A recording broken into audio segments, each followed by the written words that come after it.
이른 아침부터 각 가정에서 터져 흐르는 긴박한 아나운서들의 목소리가 온 집안을 긴장감으로 몰고 가고 있었다. 코스피, 나스닥, 코스닥을 비롯한 전 세계 주가가 최초로 동시에 대폭락을 기록하였습니다. 하루아침에 물가가 천정부지로 치솟아 올랐으며 전 세계 오일의 80%가 수입이 중단이 되어 오일 쇼크가 발생한 상황입니다. 직장을 나가던 사람들이 모두 출근을 하지 않고 슈퍼와 마트 등으로 몰려들고 있었다. 수많은 사람들이 마트를 가득 메우고 다량으로 물건들을 사재기하고 있었다. 이번 경제 위기가 2차 대공황이라는 것을 모두 인지하기 시작한 것이었다. 강남 중심 빌딩의 스크린에서 아나운서가 위기가 고조된 목소리로 현재 경제 위기 상황을 보도했다. 이번 위기는 메가톤급 쓰나미에 해당할 정도로 거대합니다. 한국, 삼성, LG, 현대를 비롯한 국내 30여 개의 대기업이 부도 신청을 냈으며 일본의 도요타, 소니를 비롯한 수십여 기업과 미국의 애플과 마이크로소프트, 쉐보레 등이 부도를 막고 폐업을 신청했습니다. 미국, 영국, 프랑스, 독일이 채무 불이행으로 부도를 맞았으며 아시아의 모든 신흥국들 그리고 중국마저 채무 불이행에 대한 부도를 신청하였습니다. 수많은 마트로 사재기 현상이 현재 일어나고 있습니다. 이번 상황을 수습하고자 IMF에서 모든 통화를 하나의 통화로 전환하겠다는 선언을 하고 나섰습니다. 그러나 반대 의견 때문에 전 세계 통화 시스템의 동결과 통합의 과정이 순탄치만은 않을 듯합니다. 각 은행에서는 은행의 부도를 1차적으로 막기 위해 모든 은행의 합병을 시도하기 시작했다. 신한은행, 우리은행, 하나은행 등 제1금융권들이 그래도 가장 신용이 나은 국민은행의 이름으로 병합을 실시했다. 그리고 인출 사태가 지속되는 것을 막기 위해 범국가적인 차원으로 베일인 제도를 뉴스를 통해 국민들에게 통보를 했다. 뉴스에서 경제부 차관이 나와서 새로운 금융제도에 대하여 발표를 했다. 국가의 부도가 기정사실화된 상황에서 본원은행인 한국은행은 1금융권 통합을 실시하고 뱅크런의 전 계좌 인출 사태를 막기 위해 미연에 실시한 베일인 예금자 손실부담 제도를 시행합니다. 다만 국민의 사유재산권을 보장하는 차원에서 IMF에서 추진하는 암호화폐에서 기축통화가 정해지는 시기에 예금자 손실부담으로 국가 부도를 막는 공신이 국민들께 큰 혜택이 갈 것을 약속드리는 바입니다. 예금자 손실부담, 베일인 제도는 일종의 은행 안에 있는 국민의 돈을 국가에서 관리하며 은행의 부도를 막는 데 쓰는 제도였다. 지난 1997년 금 모으기로 싼 값으로 금을 매도하여 빚을 탕감하는 데 쓰였던 점이나 평화의 댐을 건설한다고 모금을 하여 국민의 돈을 괄치한 일이나 다를 바가 없는 상황이었다. 이는 거의 반강제적인 것이었으며 이미 돈을 완전히 인출한 사람과는 관계없이 은행에 예금을 하고 있는 사람들에게 해당되는 이야기였다. 그러나 추후에 어떤 혜택이 돌아올지는 아무도 모르는 상황이었고 당장에 돈이 없는 사람들은 굶어 죽을 수밖에 없는 상황으로 치닫고 있었다. 많은 사람들이 은행에서 돈을 찾지 못하자 거리로 나와 피켓을 들고 폭력 시위를 하기 시작했다. 경찰, 군 병력들이 버스를 끌고 그들의 데모를 제지하고 물대포와 고무총을 난사하고 세종로와 여의도대로, 강남대로로 촛불 시위 행렬과 폭력 시위 행렬이 나뉘어 내전을 방불케 하듯 국가의 거대한 대규모 폭력 사태가 일어나고 있었다. 제덕은 새벽부터 눈을 뜨고 있었다. 꿈이 워낙 실제 같아서였다. 하지만 그의 현실은 꿈속 유토피아와 달랐다. 그는 당장 생존 준비를 하지 않으면 안 되는 상태였다. 문득 제덕은 예전에 대공황이 올 것이라는 믿음을 가졌을 당시 달러와 금을 일부 숨겨놓았던 기억이 떠올랐다. 그런데 그는 결혼하면서 이사 올 때 그것을 챙기는 것을 새까맣게 잊고 있었던 것이었다. 부모님 집의 비밀 장소에 고스란히 숨겨져 있을 금과 달러를 생각하니 정신이 번쩍 들었다.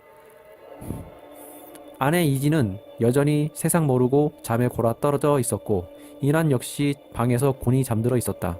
그는 시계가 5시를 가리키는 것을 확인하고 옷을 제대로 갖춰 입고 차키를 챙긴 뒤 현관 밖으로 나섰다.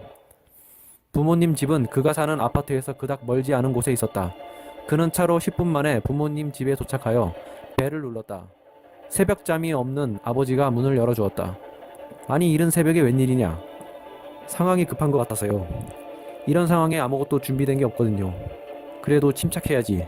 그러다가 병난다. 일단 올라가자. 예. 3층 단독주택집으로 들어간 제덕은 새벽부터 움직여서 아버지, 어머니까지 긴장하게 만들어 놓았다. 제덕의 어머니는 둘째 아들이 출연해 눈을 비비며 대하고 있었다. 제덕이야, 새벽부터 왔냐? 새아기는 자고 있어요. 인환이도 잘 있고. 그럼요. 그런데 전 잠이 안 오네요. 그래, 아버지와 얘기해봐라. 따뜻한 꿀물이라도 타줄게. 예, 감사합니다. 일단 차분하게 대화를 나누기 위해 응접 테이블에 앉은 두 부자는 천천히 말을 이어갔다.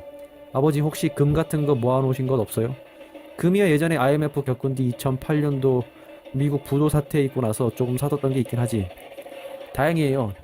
저도 이번에 대공황 겪는다고 루머 돌 때 루머가 사실이 되긴 했지만 아버지 집 제 옛날 방 안에다가 금이랑 달러를 사뒀거든요. 정말이야? 그런데 당장에 식량 위기가 올 수도 있으니 금이 있다고 끼니를 해결할 수도 있는 것도 아니지 않느냐. 그건 그래요. 그래도 금이라도 챙겨놔야죠. 그래, 일단 금을 모아보자. 한 1년 먹을 것은 집에 비축되어 있으니까 그때까지 국가에서 뭔가 조치를 취하지 않겠냐? 그럼 저희 친구들 다 여기로 와도 될까요? 너만 있는 게 아니고 내 형도 있으니 다 오게 되면 집이 미어 터질 텐데. 아니면 형이나 나 둘 중에 하나는 상황 봐서 처갓댁으로 가서 힘을 합치는 게 나을 수도 있지 않을까요? 그래, 그럼 형이랑 한번 상의해보거라. 그때 어머니가 꿀물을 탄 차를 가져왔다. 감사합니다. 엄마도 같이 드시죠. 아니다. 나는 더 잘난다. 얘기하고 가거라. 예. 제덕은 차 한 잔을 살짝 들이키며 다시 말을 이어갔다. 은행도 뱅크런을 막으려고 영업 정지 상태고 완전 먹튀 아닌가요? 그러게. 국민들이 스스로 어떻게 생존하라고 그러는 건지 모르겠다. 이런 식이면 국민들이 모여서 청와대 급습하고 쿠데타라도 일으켜서 정부 돈 국민들에게 다 나눠줘야 하는 거 아닌가요? 이 녀석아, 그게 무슨 소리냐? 그러다가 진압배한테 맞아 죽어. 하긴 놈들이 이런 식으로 경제 위기 부추겼으니까 공권력 강화하고 국민 잡는 대원들 확대시키는 것은 일도 아니겠네요. 그건 그렇고 일단 네가 숨겨놨다는 금이나 한번 찾아봐라. 그리고 집에 돌아가고, 알았지? 예, 아버지. 제덕은 그의 방에 들어가서 온갖 박스를 뒤지기 시작했다. 어디에 금을 숨겨놨는지 생각이 안 나서 한참 생각을 하다가 농 안쪽 깊숙한 곳을 뒤져보았다. 그리고 옷장 안쪽 벽에 붙어있는 탈취제 망을 꺼내보았다. 그 안에 복주머니 형태의 검은색 주머니 하나가 걸려 있었다. 아, 그렇지. 그는 금을 그 주머니에서 확인했다. 당시 10g짜리를 10개 정도 샀던 기억이 났다. 역시 10g 골드바가 10개 있었다. 일단 100g 확보했고 달러를 찾자. 그는 달러를 숨겼을 만한 곳을 연상하며 천천히 서랍장을 뒤적거렸다. 그리고 책들도 확인해 보았다. 그런데 문득 오래전 대형 사전이 눈에 띄었다. 오래된 대형 사전 겉포장 박스가 스카치 테이프로 밀봉이 되어 있었다. 그는 칼로 스카치 테이프를 끊고 사전을 박스에서 꺼내 펼쳐보았다. 역시 그 안에 달러가 3만 달러나 들어있었다. 아싸! 그는 3만 달러와 100g 금을 챙긴 뒤 방으로 가서 아버지에게 말했다. 아버지, 찾았어요. 아버지는 방에서 나오며 물었다. 그래, 얼마 정도 되냐? 금은 100g, 달러는 3만 달러 정도 돼요. 지금 대공황 상태라 돈의 양은 의미가 없다. 금은 잘 가지고 있거라. 예, 아버지. 그는 아버지의 배웅을 받고 다시 집을 나와서 차로 갔다.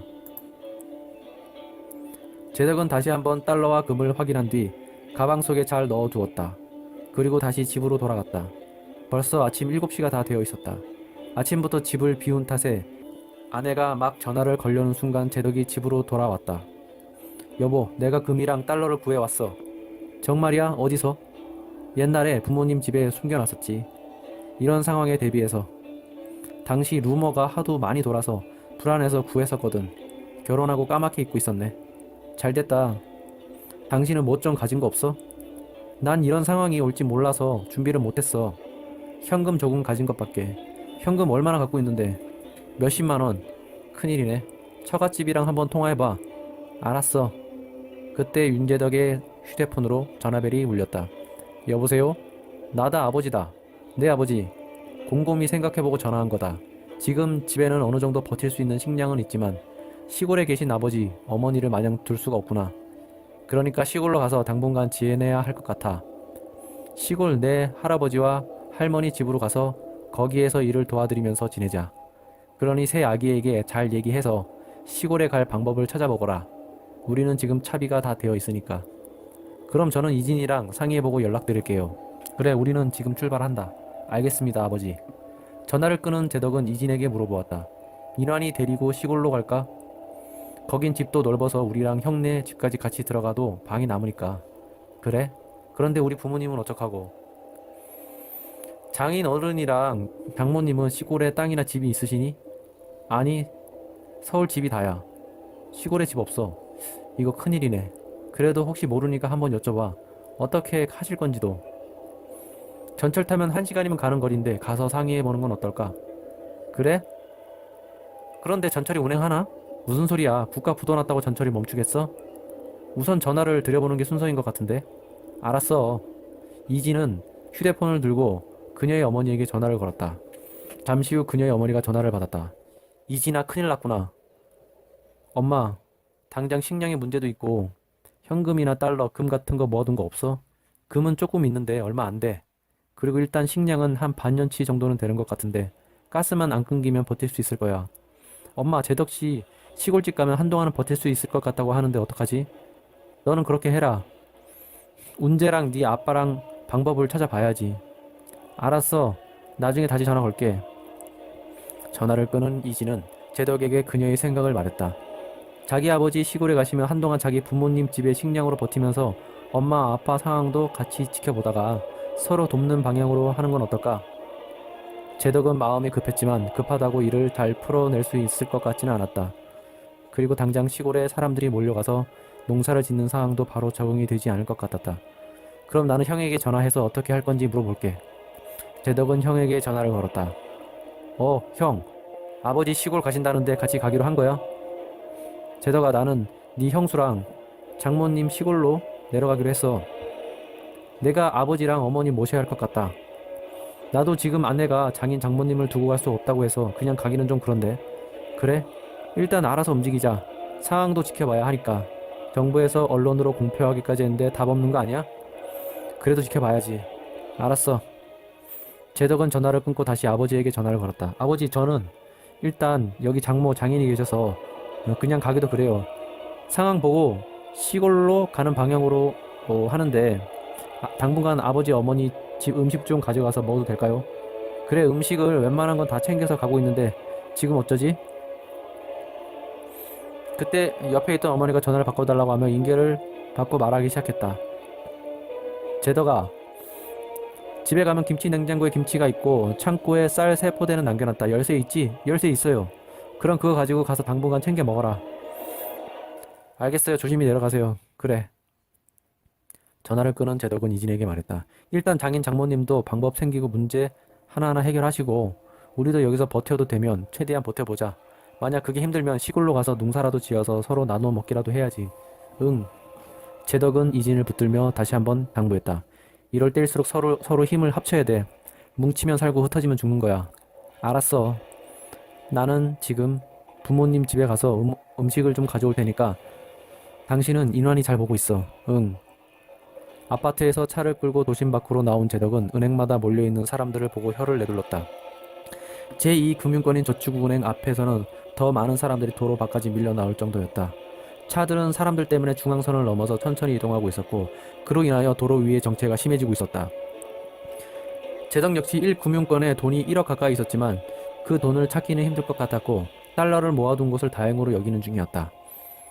그는 부모님 집에서 음식을 가지러 갔다가 쌀과 물 그리고 김치 냉장고에 반찬을 챙기려고 집안을 돌아다니던 중 문득 다른 생각이 들었다. 그는 이미 예전에 아래층 임차인도 모두 다 나가고 텅 빈 집 안들을 돌아다니다가 옥상으로 올라가 보았다. 옥상은 꽤 넓은 것들이 벽돌로 적당히 울타리를 쳐서 텃밭을 만들어도 되겠다는 생각이 문득 들었다.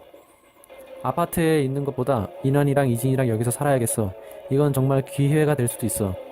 집을 어느 정도 개조해서 도심 텃밭을 만들고 자체 농사를 짓는 거야.